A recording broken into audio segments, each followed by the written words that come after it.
They had a certain something. Nikki would talk about it all the time. I'm going to be a rock star. I'm going to be somebody. Tommy would play the drums 24 hours a day, 7 days a week. When he got on his drum set, it was like electricity. When Vince was on stage, he was a very different person. The girls loved him. Mick didn't have a dime to his name, but once I heard him play, it was turn out the lights. This guy's just got it. They chased one goal relentlessly. They wanted to be the biggest band in the world, and they knew they could do it. Through struggles, Nikki just could not keep a beat. He wasn't a musician. They had no food. They were just living off of whoever will help them out at the time.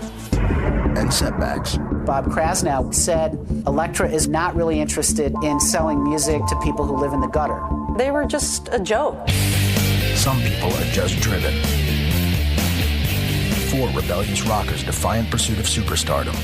Nikki Sixx had a plan for world domination. They weren't going to give up until they got what they wanted. What they wanted was Hollywood by the balls. Never before seen images, stories, and revelations from the people who know what really happened. It's girls everywhere, wall-to-wall girls. Because they lived it with them. They'd come into the studio and they'd be doing drugs. We couldn't take 5 years to turn this into something, or this organism would destroy itself. You just couldn't help but say to yourself that these guys are either going to fall flat on their face or they're going to go right to the top. This is Driven Motley Crue.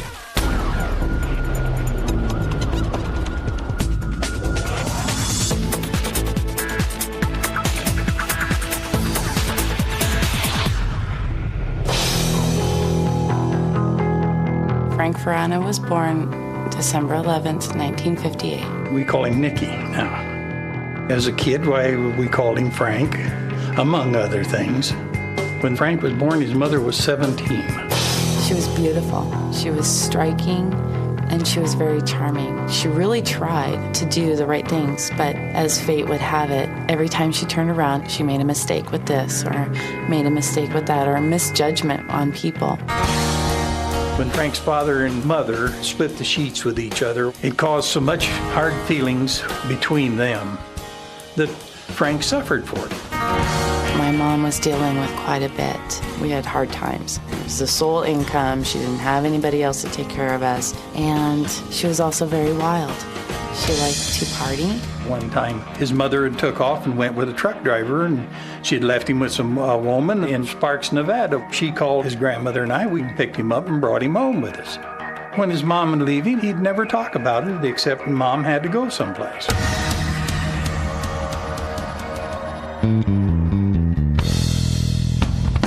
We lived in El Paso. We spent at least a year together there with my grandfather and my grandmother and my mom. We had a hog ranch down in Texas. When Frank was a little boy, he had to fight his way through school. The big kids would grab him and take his money, and one time he loaded a lunchbox full of rock, and when the kid come up after him, Frank just hauled off and batted him with it, and no more problem from then on. We let him get independent for himself. It's the only thing I could do. My mom and I moved to Seattle when I was probably about 3. Because of my mom's wildness, my grandparents felt that it was best if they took Frank and raised him, at least for a little while. Frank was kind of brought up like a gypsy because I moved from job to job for a while. And we had the kid with us down in Texas, New Mexico, Lake Tahoe, and Jerome, Idaho. It's a hard life on him. He got sick of being told what to do. Frank was having trouble in school a little bit, and it upset me. I think a lot of Frank's attitude came from being kind of exported. Frank come to the conclusion that small town was too small. He decided that he'd go back and live with his mother. So his grandmother sent him to Seattle.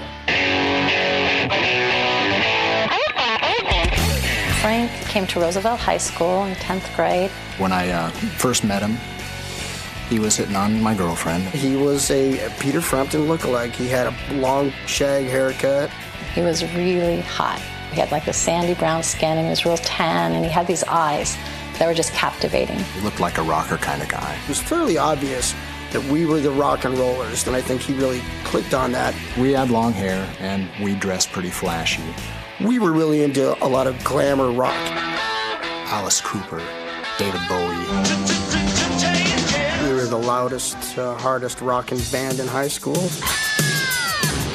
I invited him to the house after school to hear the band practice. We had a stage set up in my basement, and we would actually get all dressed up with the satin shirts, and we would walk out there under the lights like it was, the big concert.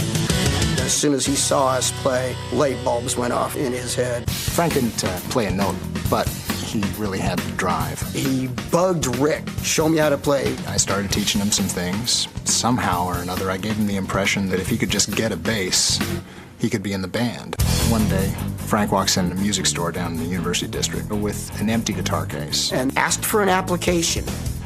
When the guy turned around and went to the back room, Frank very calmly just opened up the guitar case, sticks the guitar in there, closes the case, and then waits. Instead of running out the store, he just stands there. And this person goes back, gives him the application, he says, thanks, no problem. He comes to the door, and he's all flushed, and he's breathing hard, and look what I got. And he opens it up, and I look at it, and I just can't believe what I'm looking at. And I just say, this is a guitar. This is not a bass. Even though I was just the stupid drummer, I knew the difference between a Les Paul and a bass. And the look on his face was just of disappointment and despair. What? Frank wanted to be in the band, and desperate times call for desperate measures. We began to find out that Frank was having a lot of trouble at home. I can remember a time when his mom was shouting obscenities behind him. Not real pleasant environment that he was coming from. I knew he was having fights with his mom quite a bit. Frank seemed to think that his mom hated him. He was in those teenage years, growing up and discovering himself. You could tell he was just kind of agitated a lot. He started to do some drugs. When Frank and I went out to drink and to party, it was to excess. You were smoking dope or you were drinking MD-20. There was a big blow up between him and my mom, and there was just no resolving it. He was not doing well in high school. By the middle of 11th grade, Frank dropped out altogether. It got really bad. My mom and him had a talk, and the next thing I know, he went to Idaho. When Frank came from Seattle to Jerome, he was a different person. He had an axe to grind with the world at that time. He was talking about what it was like to take acid. It was hard to connect with Frank. Frank always said that I'm going to be a rock musician if it kills me. Something inside was telling him to go for his dream. Between that and partying, that's all he thought about. He decided to leave. He had his mind made up and went to Los Angeles to become a rock star. What a glorious time it was in the late 70s when the Sunset Strip was like the gold rush. There was just sex everywhere, and there was drugs everywhere. Frank was living from hand to mouth and sleeping in cars or wherever he could. We called him up, and I'm like, hey, Frank, how the hell are you doing, man? What is going on? And he stopped, and he goes, Sam, I'm only going to tell you this once. Frank Farana is dead. I don't want to be called that. Don't call me that anymore. My name is Nikki Sixx now. He was adamant. I am not Frank Farana. I am Nikki Sixx, and that's what you need to call me. He wanted to really erase his past. The name change was a big part of Frank's metamorphosis. He killed off Frank Farana and rebuilt himself from scratch. Frank Farana, he couldn't steal a break. Nikki Sixx, that's altogether different. The first time I ever saw Nikki, we were playing the Whiskey A Go-Go, and I was in an all-girl band. You couldn't miss him walking through the door, this hair that just was huge. He was already dressed for MTV before there was an MTV. Nikki had the dream of being a rock star. It wasn't like he was driven to learn his instrument. It was a prop. You know, the only thing with that prop, you do have to play a little bit. This guy didn't even know what a E chord was. Nikki learned how to be a better musician from our drummer, Lori Bell. They used to practice together. She would just get so furious with him. She'd be slapping her legs really hard, and Nikki just could not keep a beat. When I first met Nikki Sixx, I was a street kid living in Hollywood. There was just this chemistry. I liked him immediately. I said, let's you and me start a band. And he was really happy. Like, he hugged me and was just like, yeah, let's do it, man. And so that was it. London was fronted by Nigel Benjamin, the former lead singer of the very last incarnation of Motley Crue. Nikki Sixx was the bass player and in many ways the architect of the whole London theme. We were going to try to perpetuate the classic glitter rock of 74, 75, kind of glitzy, glam, ambisexual, whatever you want to call it.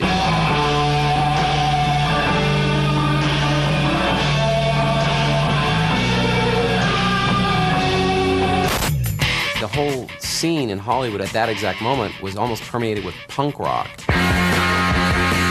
Those people wanted no part of it. London would play a sold-out weekend at the Starwood, and then we'd go down there to get paid on Sunday. Nikki had to walk through an entire crowd of wrathful punks, you know, who did not like the way he looked. The crowd of people, they were laughing at him like, oh my God, take a look at these freaks. And he got spit on like 100 times. They were just a joke.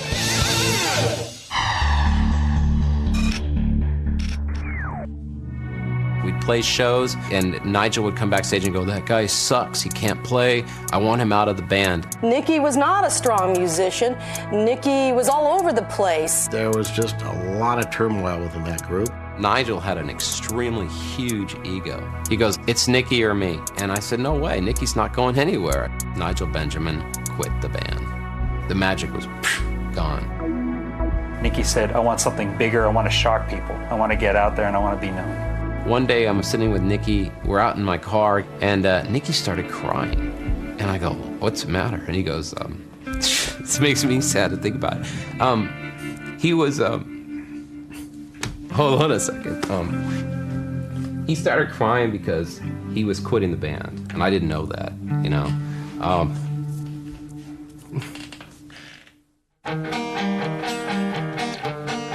Nikki wanted to put together 3 other guys that he had handpicked to be in a star band. Nikki Sixx was a rock and roll architect, out to build the ultimate heavy metal beast. Nikki hooked up with Tommy Lee. He knew Tommy from Sweet 19. Tommy was very young at the time, I think still in high school. Nikki definitely got the best drummer around at that time. Tommy was born in Athens and October 3rd, 1962. Tommy was 2 when my mom brought him back to the United States. Growing up, he was a great all-American kid. Tommy's relationship with his parents was very good. You could tell it was a tight-knit family and everybody supported everybody. My parents were pretty Leave It to Beaver. Tommy had a lot of energy. He was very hyperactive. He loved music. Tommy was banging on the stuff in the kitchen. He was playing on the walls. My father bought him a drum set for Christmas from Sears. And the front was all psychedelic, and there was a light inside the kick drum that blinked on and off, and he just thought that was the coolest thing alive. I remember when Tommy first got into ballet and tap class. Tommy had to come with me to class. Instead of him just sitting and watching the whole time, my mom was like, while you're here, you might as well try it, right? So he kind of got into it. They used to call him the 2x4 because he was like really stiff, you know? I remember one time coming over to his house and he's in a pair of tights. And I'm like, Tom, why are you wearing the tights? If I was ever mad at him or something, I'd go right in the middle of the street and I'd just go, hey, Tommy, it's time for ballet. He was kind of embarrassed about it. I met Tom at Royal Oak High School. Tommy was a skinny little guy, long hair, and kind of tall and lanky. It was tough for him because he wasn't quite cool yet. He didn't really know where he was fitting. Tommy got hassled a lot just for looking different and being different and having different interests. You know, he didn't want to play football. He really wanted people to like him. And if they didn't like him, he was kind of hurt and wanted to know why. You know, why don't they like me? Tom was a quiet guy, but his personality, he would change when he would play the drums. I mean, you could see it. He was in our high school band. Yeah, he was a band nerd. Everything was music, music, music. Tommy would play the drums 24 hours a day, 7 days a week. If anything, we had to pry Tommy off the drums.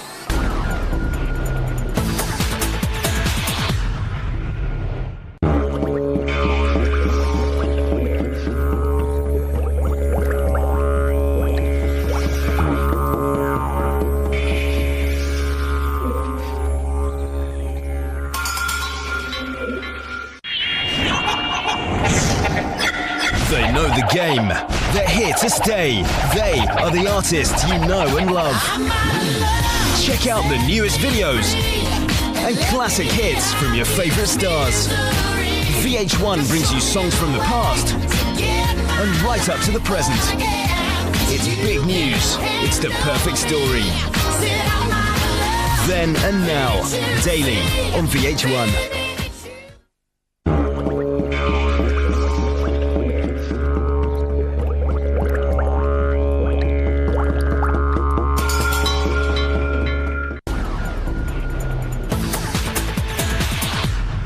Tommy always wanted to start a band. They made up the group US 101. Basically, it was a cover band. They were playing Styx. Stuff like Fog Hats. Journey was real popular. Once Tommy was getting more comfortable with himself, that's when he got really cute. The girls started really digging him. This one girl would come over and she would be in the driveway or on the side of our house just screaming, "Tommy, I want to have your baby. Please come out," and throwing rocks at the windows, and it was pretty crazy. Tommy's mom was very lenient. His dad was a lot more strict. His dad wasn't real supportive about what was going on. He thought he was more or less wasting his time. They had conversations about his education and where he was going in life. It got ugly once in a while. My dad was always a military guy. He had been in the military for about 40 years. And my dad was saying, well, you know, you can always go in the Army and play music. And my brother wanted nothing to do with it. That ended up being a pretty gnarly fight. My dad was pissed off, and he said something about being a man, let's go outside. He took my brother in the backyard, and they were fist fighting. Tommy left right then. He just left and, you know, didn't come back till 2, 3 in the morning, something like that. Tommy always knew where he was going, but I don't think anyone else knew. US 101 was falling apart. There was some infighting. At about this time, Tommy started dressing a little differently. He was stealing my makeup.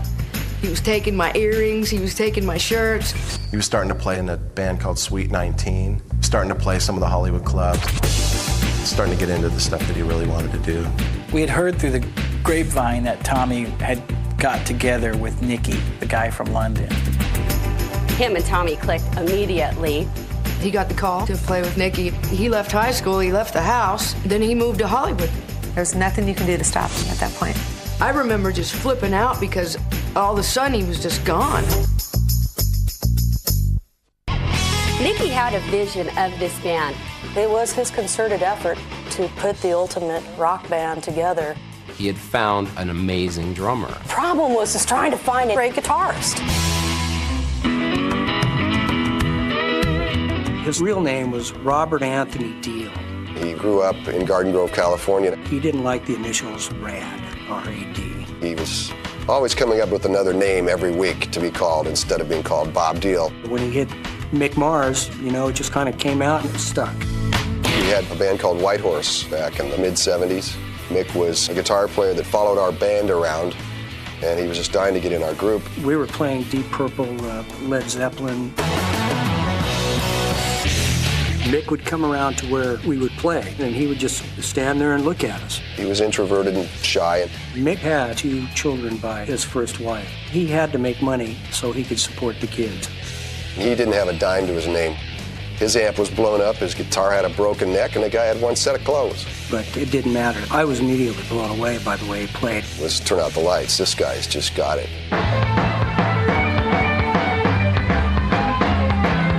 He added a dimension to the band that we didn't have before. We knew we were going to be famous. We were in a record deal, and our managers saw disco as the next big thing. We want you guys to put 3 disco songs on your album. Mick and I said, no, we're not doing that. We were a ballsy rock and roll band, and we weren't going to settle for anything less than that. Things just kind of fell apart after that. Mick and Kenny continued on for a few years in Vendetta. Pretty soon that band fizzled out, and Mick was back on the streets destitute. I don't know how Mick survived. He hooked up with another gal. He had another baby. All of his bills started piling up. He was starting this pattern of failure, and I think he just saw, hey, I'm never going to be able to get out of this if I don't change something. Mick had put an ad in the recycler stating that he was a loud, rude, aggressive guitar player looking for same, and he got a phone call from Nikki Sixx. Mick showed up and that was it. Nikki and Tommy thought Mick had sort of an alien look, and that was appealing to them. They started collaborating a little bit and held auditions for a singer. Tommy goes, hey, I know this guy who sings great and he looks cool. His name's Vince. Vince was born February 8th, 1961 in Inglewood, California. He was adorable. Chubby, short, little squatty legs. My wife had him on the bed there, and I peered over to watch, and all of a sudden he just wee-weed all over my face. I learned not to be so inquisitive anymore. Vince was very photogenic.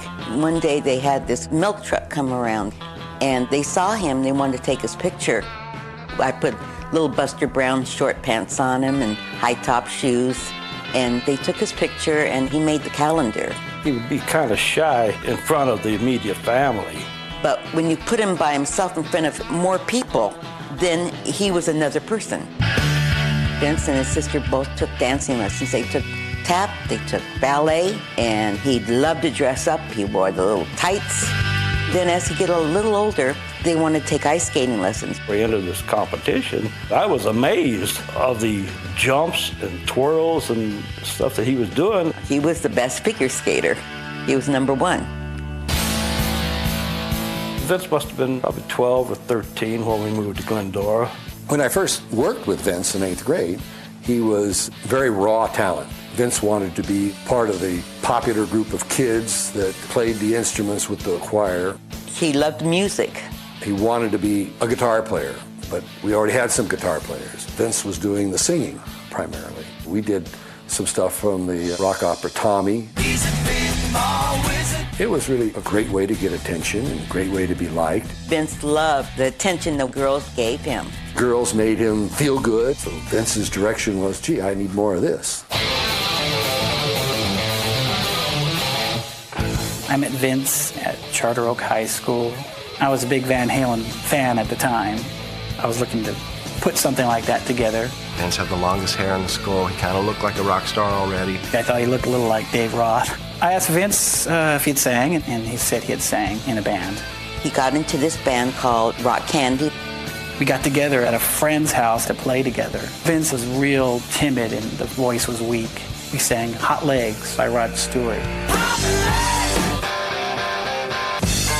Trying to coach him into putting a little more oomph behind it. And that's when I was pretty sure he hadn't sang in a band before. Rock Candy was doing a lot of covers. Cheap Trick, some Eddie Money, Led Zeppelin. As we played more and more things, Vince seemed to become more confident.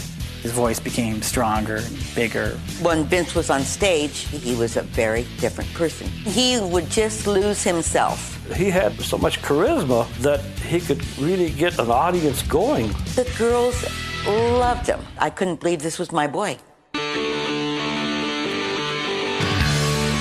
Vince switched from Charter Oak High School over to Royal Oak High School. Vince and Tommy met through school. Tommy played in the US 101 band, and he played like Beach Boy stuff. They were like Goody Two Shoes band. We were like a rock band. Tommy looked up to Vince a lot. He introduced the Bad Girls to Tommy, and Tommy loved it. Everybody thought Vince was just like the hottie. Vince was respected because he was the ladies' man. Vince's girlfriend was Tammy Jones. They fell in love. Eventually, they had a baby together. Vince was 16 years old. Having a baby at that young age, I think, added a lot of stress to Vince's life. Vince started losing interest in school then. His grades started sliding. It got to the point where he just didn't want to go to school anymore. When Vince dropped out of school, we were very upset because he had so much potential. He was spending more and more time just in his music. Vince's mom and dad wanted him to have something to fall back on. We were very disappointed. We wanted him to be a lawyer or a doctor. I wanted him at least to get a high school diploma. I didn't want him to just be bouncing from one job to another. Vince had a little temper. He wanted things done his way, not our way. Vince moved out of the house when he was 17. I was devastated. I wanted him to come home. How could he make it in the music field? He was just a boy from Glendora. The more Rock Candy played, the bigger the crowds were getting. We played a lot of small clubs, and then we worked our way into Hollywood. We played the Starwood. It's a whole different trip. It's definitely a next step up. To us, that was, as big as it can ever get. Rock Candy's playing, and Nikki shows up. I knew of Nikki from the band that he played in called London. Tommy told Nikki about Vince being the singer of Rock Candy. Nikki came and said, I found this new lead singer. It's this guy with this unusual voice. He's fronting a band called Rock Candy. Vince said, there's this band that wants to pay me $150 a week to play with them. Vince was pretty dedicated to our band at that time. I go, $150? Buddy, anytime you can make money doing this thing, go do it. He had the look, but his voice was a little suspect, so we decided we go with the look and we'll have to work with the voice as we go. Nikki had the final cog in his vision in getting Vince Neil. Once Vince joined, something really clicked. Vince was on his way to be a rock star, and that's what he wanted to be, and that was all there was to it. When Tommy and Nikki and Vince and Mick finally hooked up, it just came together. They seemed to have a good camaraderie and seemed to click pretty good. My brother, John, was a roadie for Mick Mars.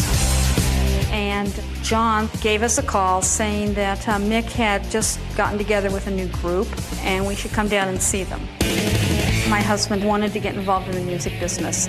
Alan Kaufman had already made money doing real estate. He came down and took a look at him. He met with the group and said, okay, I like what I see. Let's go ahead and cut a deal. Alan had a lot of money and started pumping the money into the band. The idea was we needed to spend money to make the group look important, to make them look like they had already hit #1. They had better clothes and better equipment. Tommy told me that we're gonna call the band Motley Crue, with the umlauts. Well, I knew he didn't even know what umlauts were. It was all coming from Nikki. You'd see Nikki and the other band members going around Hollywood plastering their posters on all the lampposts. Motley started playing clubs right away. The first show was at the Starwood. There were a lot of people there that were probably already fans of London, and this was Nikki's new band. It was like, what's this going to be about?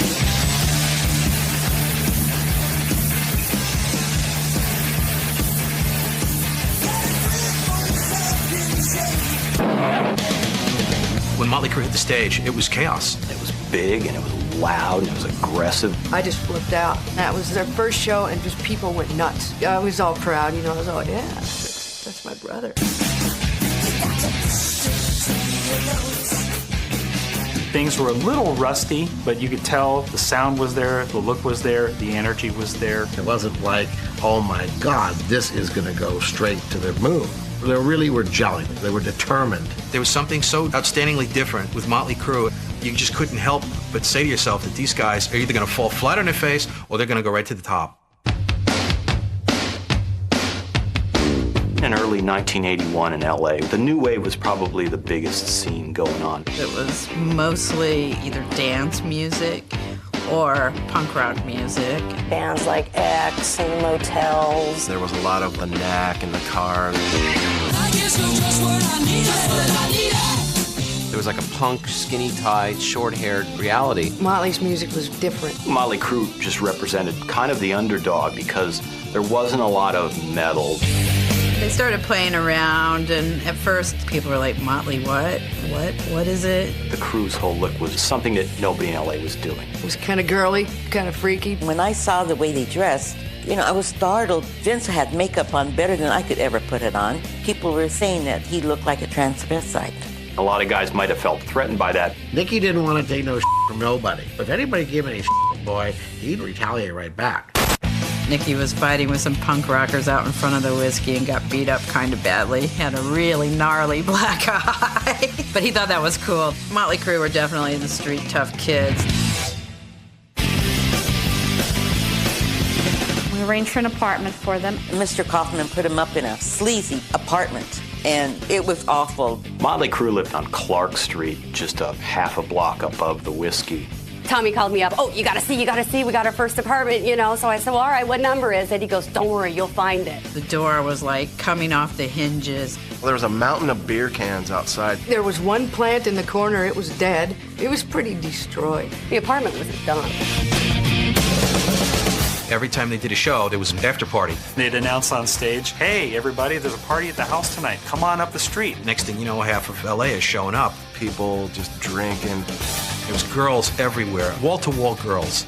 Blonde, big tits, little clothing. They all want Nikki Sixx. They weren't running around half naked in there. I hated it. It was better than the Miss America beauty pageant or Hugh Hefner swimming pool. I'd walk into rooms and just be astonished. I hadn't seen that kind of stuff in my life before. I would hear all the reports about them getting wilder and crazier. And then the cops had kicked down the door so many times that there was no more lock on the door.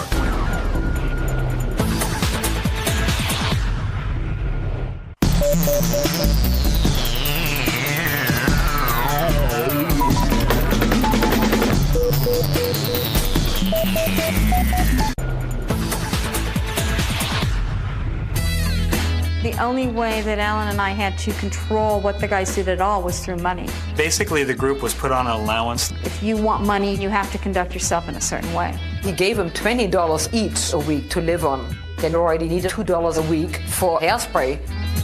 They had no food. They were eating junk. They were basically just living off of whoever will help them out at the time. The money they did have, they would drink it, you know. They would party with it. I brought a McDonald's. When I walked in, I had French fries, and they would split them up. They would count them. One for you, one for you, one for you.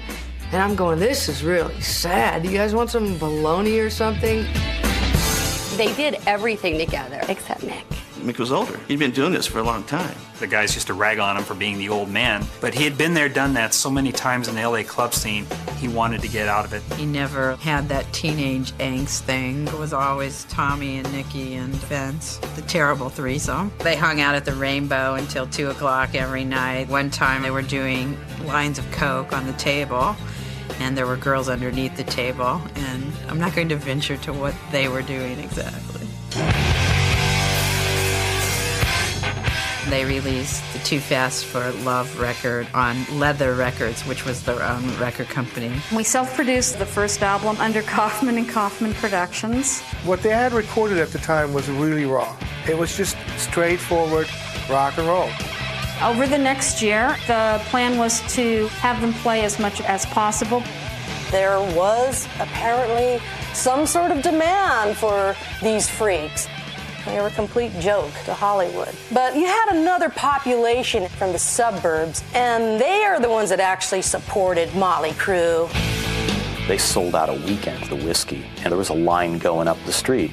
We were upstairs in the dressing room. Tommy looks out the window and he's like, oh my God, you gotta come see this. There was a line of people. I mean, out the parking lot and down the Sunset Strip. I'm driving down Sunset Boulevard, and all of a sudden I see kids lined up down the block to get into a show, and I look up on the marquee and it's Motley Crue sold out. I'm like, I gotta see what this is about.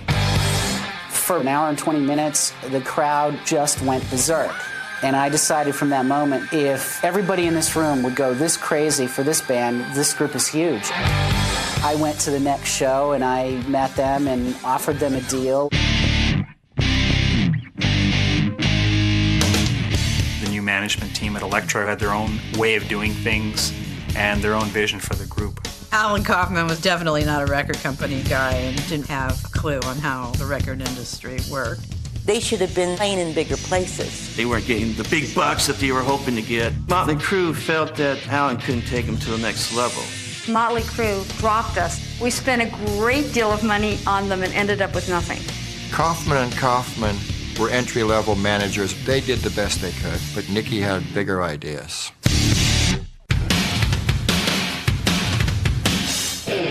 The band really wanted to get a strong manager behind them. I was packaging an Aerosmith tour, and I got a call from Tom Zutaut. Doug said, I'm going to open up a management company, and I'm going to have a partner who will be interested in helping break Motley Crue. Ted told me about this psycho band. He said, well, let's fly out and see what they look like. We saw Motley Crue perform at the Santa Monica Civic Center on New Year's Eve of 1982, and I thought it was a phenomenal show. They were getting heavily into the pyrotechnics. These guys lit themselves on fire and all the craziest stuff you could possibly do. And it was a three-ring circus. It was pretty insane. I looked at this and I said, this just needs to be taken from town to town, across the country, around the world. This'll work. The next day we had a meeting with the band and signed them. When Doug and I took Motley Crue, it wasn't really a band, it was more like a gang. They were just these four guys that were completely whacked.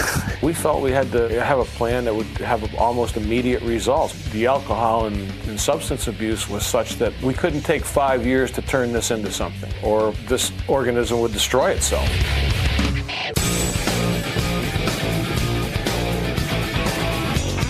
Elektra moved to New York and Bob Krasnow was put in charge. Bob Krasnow didn't get this band. Elektra was the home of Linda Ronstadt, Jackson Browne, Joni Mitchell. We showed them pictures of Motley Crue and they were just hysterical. They go, this is a record label, this isn't a circus. Very quickly it got confrontational. Krasnow said, I don't want that music on this label.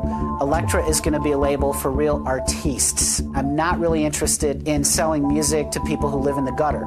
They didn't know much about this metal world. We thought, well, we have to make a plan to keep this band on the label and turn Krasnow around. The first plan of attack was to start building them in a touring base because they weren't going to get radio. There wasn't a radio programmer that wanted to play Motley Crue.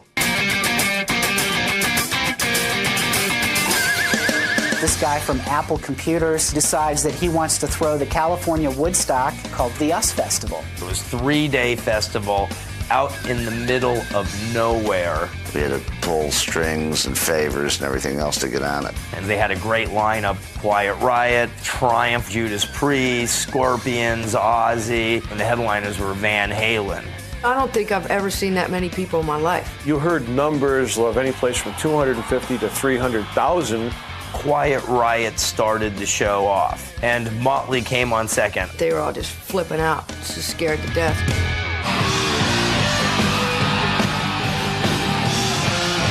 They stunk.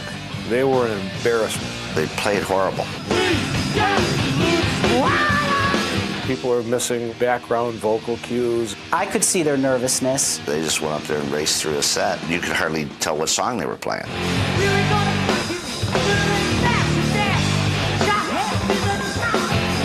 Westwood One was there with their mobile truck recording. Tommy was so embarrassed that he was actually sobbing. He said, you've got to find a way to stop Westwood One from airing this. This is terrible. But it wasn't about Motley Crue playing. What matters is how the audience reacts, more so than how well you play.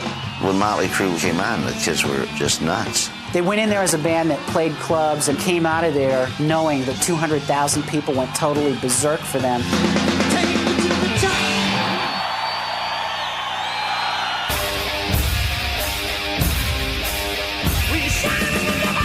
They came off the US Festival and they started to make Shout at the Devil with Tom Werman. My job was get this band on the radio. When we went into the studio, Tommy and Mick were the two easiest people to work with by far. Nikki and Vince took time. I get a screaming phone call from Tom Werman. This guy can't play the bass, meaning Nikki. I said, no shit, he never could. He's an entertainer, he's a songwriter, but he's a bass player. Nikki was real good about putting songs together that were anthems. He knew how to hook that piece of music so that people would have something to sing along to. Looks to Kill. Looks to Kill, the first time I heard it, I thought, there it is. There's the one that we launch a career behind. Here's an opportunity to create a signature MTV hard rock band. We started getting some airplay. The Looks to Kill video created a whole buzz. Here you have visual band, visual medium, teenage rebellion, music that parents hate. It all connects. The next piece of the puzzle was to get them a tour. Enter Sharon and Ozzy Osbourne. They were gracious enough to give us a spot on the tour. It was a marriage made in heaven. The craziest young kids in the world with the craziest rock and roller in the world, all in one package. People came to see Ozzy and went, Motley Crue is awesome. The guys learned so much from watching Ozzy.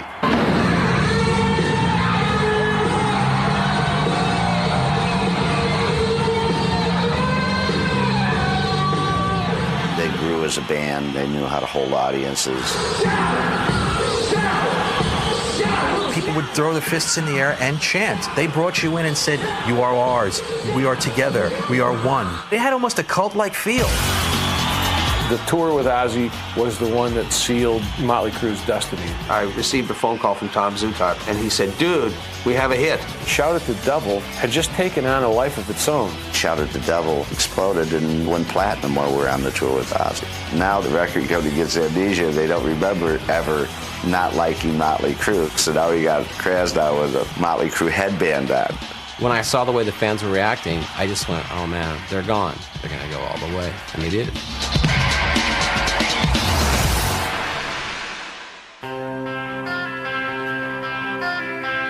Nikki Sixx was the dad of Motley Crue. It was his concept, his dream. He found the right guys to help him achieve it. Vince transformed very quickly from being a minor league version of David Lee Roth to becoming one of the best rock frontmen of his time. It was unbelievable to us that Vince turned out the way he did. Still to this day, I cry at every concert. When Mick showed up in Motley Crue, I was shocked. The guy that I met living in the gutter is going to be the most famous person that I know. Tommy totally fulfilled and surpassed his dreams. He's gone beyond what he even probably imagined. My mom and I were just in awe. It was like, oh my gosh, Nicky's done this. And look, he's good at it. Everybody thought he was going to be a nothing, and he turned out to do something. When they're 90 years old, the members of Motley Crue will still be stars.